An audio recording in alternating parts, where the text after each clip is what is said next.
All right, Ryan. You have now. Now that you're the full-time play-by-play guy, you got a game under your belt, and it was the game against the Panthers. And as we just played there, a lot of scoring in that game. The defense for the Bruins not so great as they take on the Canadiens in their home opener tonight. What did you see, and what do you expect? Do you expect that to be a story this season? I don't. I think, listen, I think game one was kind of an anomaly. You're in Florida's building, sold-out crowd. They raised the Stanley Cup banner to the rafters, and you don't really know how the emotion of that is going to affect teams. Some teams, I think, in the past, you see them kind of, there's a bit of a letdown. Florida did not have a letdown by any stretch of the imagination. They were really good the other night. They forecheck hard. They won a lot of battles along the wall.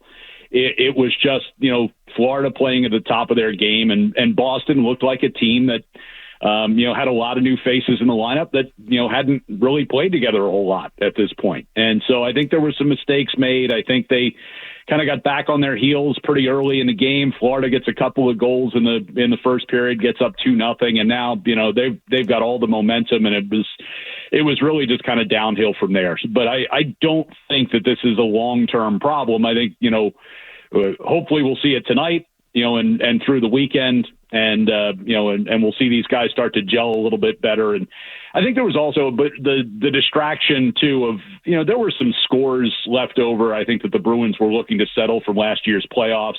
It was clear that they wanted a piece of Tkachuk. It was clear they wanted a piece of Sam Bennett, and those guys were not willing to engage. And maybe that distraction kind of took the Bruins out of their game plan too.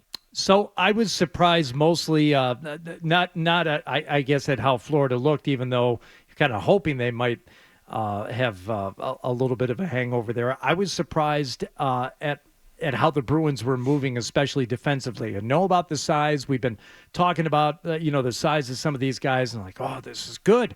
Got some beefy guys back there protecting whoever it's going to be, Swayman or Korpisalo, as it ended up being. But they weren't moving very well, Ryan, and they weren't moving guys out from in front of the goal. Yeah, you can be an aircraft carrier, but you actually have to move people. You can't just stand there. Yeah, that took me by surprise. Yeah, and that was one of the reasons why, you don't really point fingers at Korpisalo, even though, it's 6 goals allowed. Most people who didn't watch the game would say, oh, well, they must have played badly. He really didn't play that badly. There were some rebounds in front, but as you said, they just weren't moving bodies out. I think 4 of those 6 goals that they scored were rebound goals.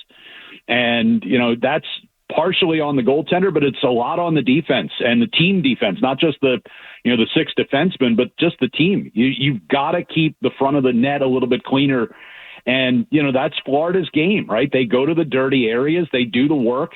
And if you're not prepared for that, if you're not willing to sacrifice for that, then they're going to beat you. And we saw a lot of that on Tuesday night. So Jeremy Swayman, obviously on the bench, wasn't going to start. Do you think there was a temptation by Jim Montgomery, however tiny, to play Swayman at all in the third period? And do you think he's going to play tonight?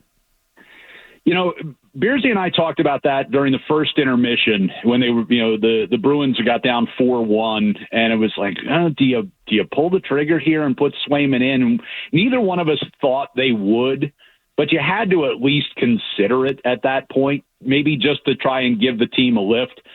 But Swayman literally had one practice with the team. He'd missed all of training camp. I know he was overworking at BU and staying in shape, but it's not the same as being in an NHL game. And so I think it probably would have been a bit of a disservice to him to put him in at that point.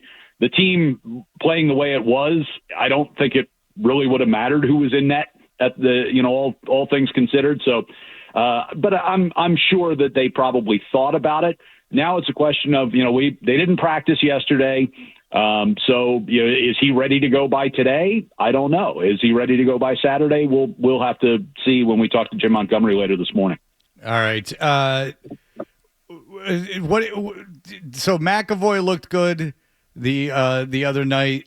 Who struggled? Lohrei struggled. Zadorov struggled. Zadorov struggled. Yeah, there was a lot of players who struggled. Yeah. Yeah, it was a list. But, I think one of the things that was distressing for me was to see, you talk about the size of this D-corps, and they are one of the biggest, if not the biggest in the league on average. But they can move, and they can move the puck well. What I saw on Tuesday night a lot was, I think this was part of just the relentless pressure and forecheck that you get when you play the Florida Panthers, is when the defensemen were trying to move the puck out of the zone, it didn't look like there was really any plan. It was just, let's get it out. And a lot of times the first pass out of the zone was a turnover, and they're right back on top of you. And that's just, you can't do it that way. You're not going to be successful doing that. So I think, again, I think as we progress here over the next game, 2 games, 3 games, hopefully we see that get cleaned up a lot, because I think that was part of the problem. Jim Montgomery talks about, and he brought this up a number of times during training camp. He thought that last year, even as good a record as they had, they spent too much time in their defensive zone, not enough time attacking. And that's part of what he's trying to instill in this team with some of the new faces that have been brought in there. They believe that they've got guys who can do a better job of possessing the puck. The defense will do a better job of getting that puck up to the forwards and getting things moving into the offensive zone.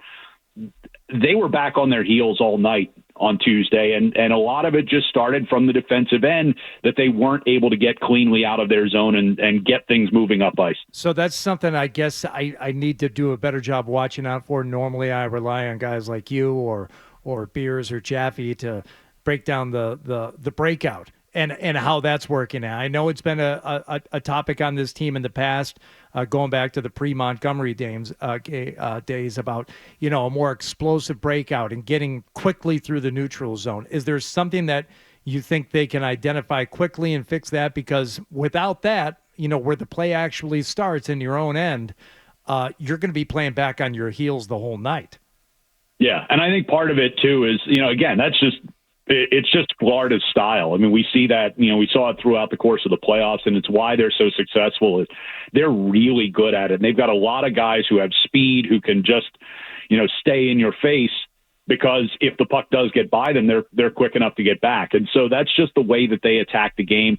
I don't know, honestly, like, how do you fix it? I think you just, they'll get better. They just will. I think, when you're talking about guys, like Zadorov in particular, he's new to the team, new to the system. It's been a little bit of a work in progress for him in the preseason. He's better than what we have seen, in the limited sample size so far. He's going to be better, and he's going to be a big part of this team's defense. Mason Lohrei, again, young guy, played, 41 games last year and got some in the playoffs as well. Yep.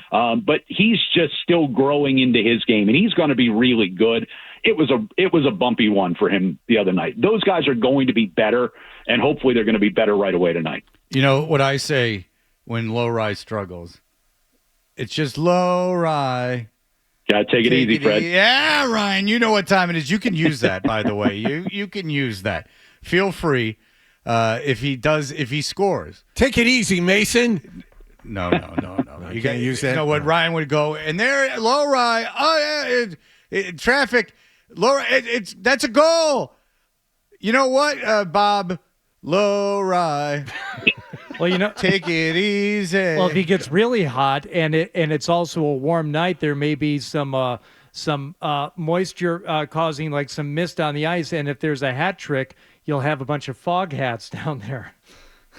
All right, Ryan Johnston. I'm thinking Bob Beers would probably start singing along with me. I don't, Bob has a wonderful sense of humor. Foghat wrote the song that Fred was referencing. So yeah. And the hats go on the ice when there's a hat trick. First thing I think of when I think of there's Bob's fog tolerance. oftentimes when the temperature outside doesn't mesh well with the ice temperature. Ryan? All right, Ryan. Thank you so much for your time, sir. Enjoy your first home game as the full-time play-by-play voice of he's gone. Boston Bruins, and you can hear that. You were breaking up, Hardy. I couldn't hear you. Let me repeat I'm not sure what you were saying if there. If Lohrei has a particularly Brian, good offensive thank you night. so much for the time. We look forward to hearing it tonight 7 o'clock is when this whole affair begins. That means pregame at 6:30. Thank you, Ryan. Thanks, guys. All right, have a good